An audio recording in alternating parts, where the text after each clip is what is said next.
Welcome back. We are going to talk celebrities and Real Housewives of Potomac all in one, something I rarely do here. So hit the like and subscribe button as the intro plays.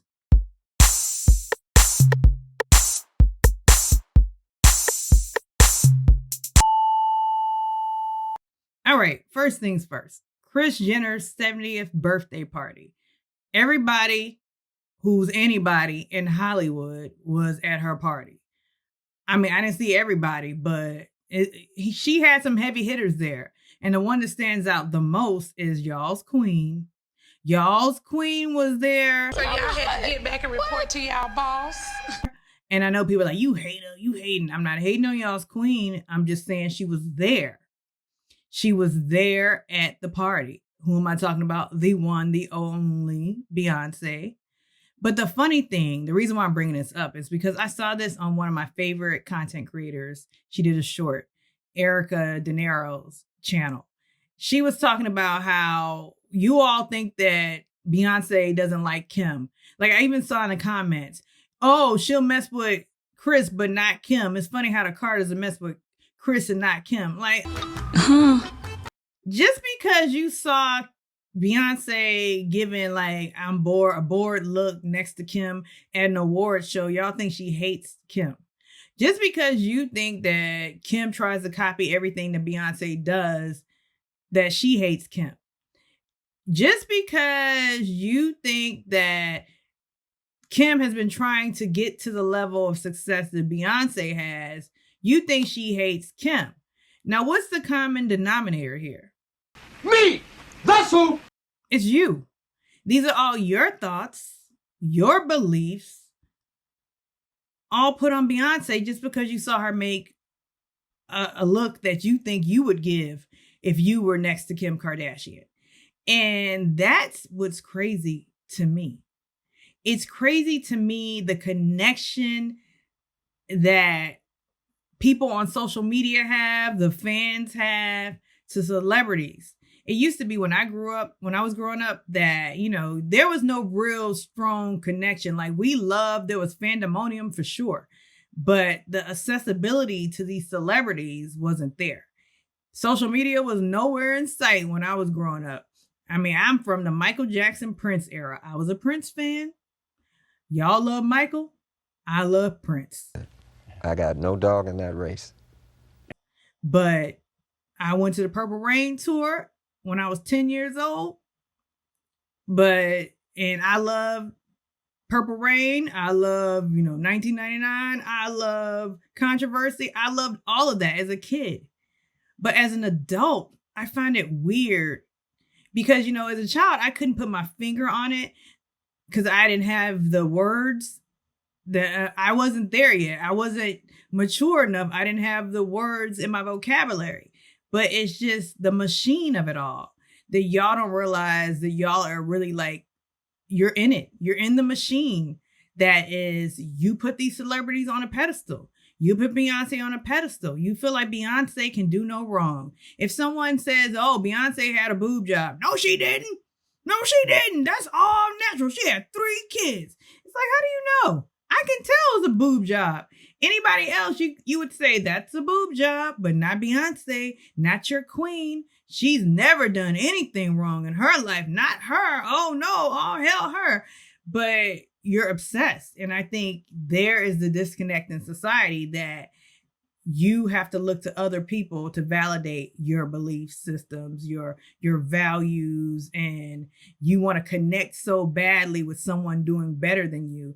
And I think that's why, all of the bags, the jewelry, the designer labels, it makes you feel whole once you attain one of them. And then especially if you see a celebrity with one and I have it, oh my God, I've arrived. But that's neither here nor there. Everybody was at Kris Jenner's birthday party. You had Tyler Perry, you had Mariah Carey, you had Oprah, you had Chris Rock, you even had Bill Gates there. Paris Hilton was there. Everybody came out for Kris Jenner. But why? Because they all are in the same circles.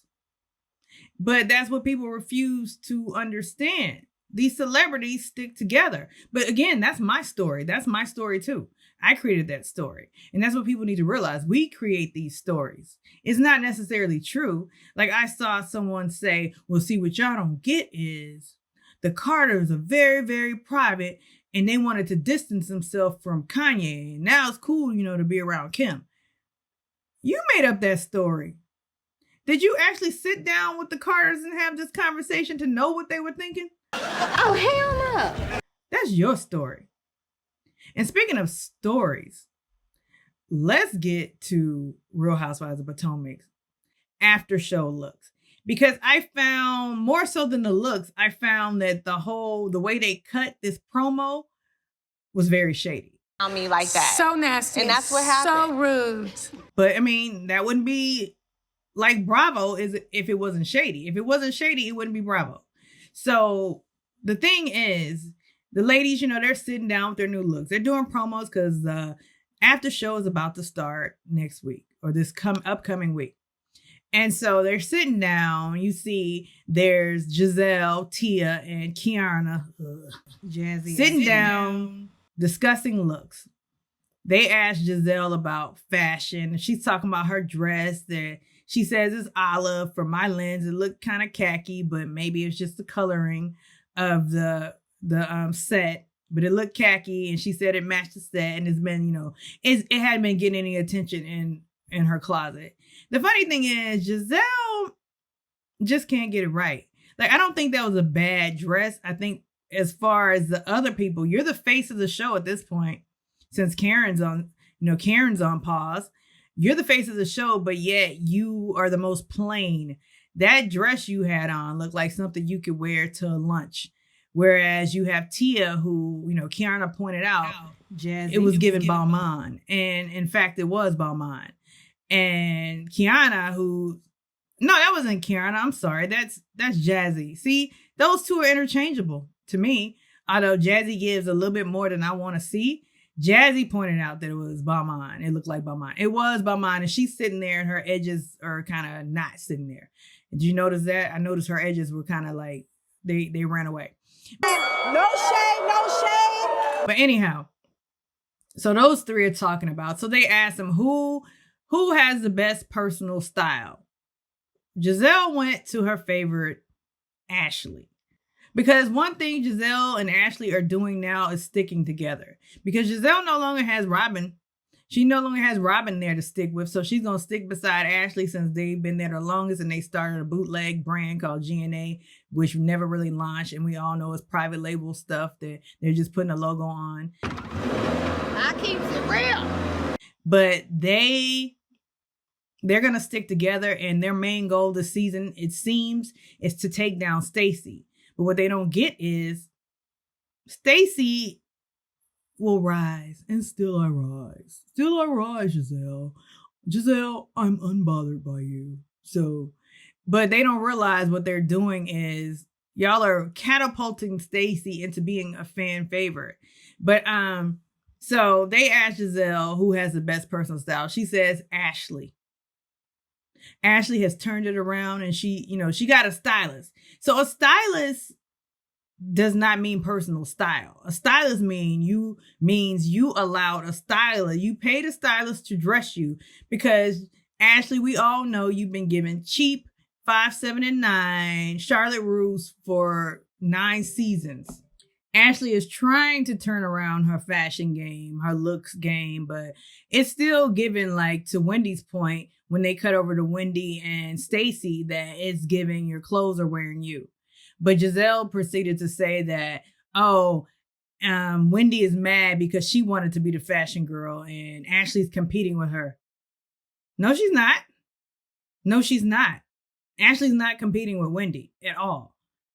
Now, Wendy is wearing a gold lame number, and I love those earrings she had on.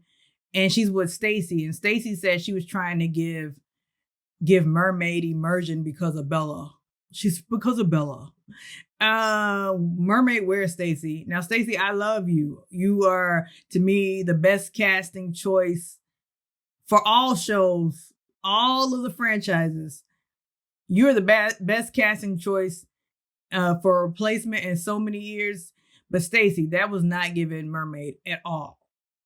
And so Kiana and old girl who needs to have one season and done, Angel, they were talking about their looks, and Kiana said she wanted to be flirty. Kiana is just so inarticulate. You are dumb. She wanted to be flirty and, you know, boobs are out. But, you know, they all wanted this Stacey. She says Stacey, you know, has been given the worst looks all season, you know, with her sundresses. I think Stacey, though, I mean, some of her choices weren't my favorite. I feel like she was always dressed appropriately for whichever scene. Unlike, which brings me to Wendy. Like, I think Wendy has had the biggest come up when it comes to fashion in Housewives history. However, I think sometimes Wendy overdoes it. She is inappropriately dressed for the scene. It's like she does too much. So live in your mother truth. And not too much in a good way sometimes. Like, did you see that swimsuit she had on the yacht or catamaran that they were on this last episode? Like, what the F was that? Like, what in the Chiquita banana is going on with that leaf right there? But I feel like these girls really want to take down Stacey. That was the underlying message of this promo to me. But it's not happening. Lies and all, Stacey is a fan favorite. There's a new sheriff in town. You can't tell me that I just refuse to believe that by the end of the season, I will start hating Stacey. Because they keep saying, oh, she's going to have a lot to answer for.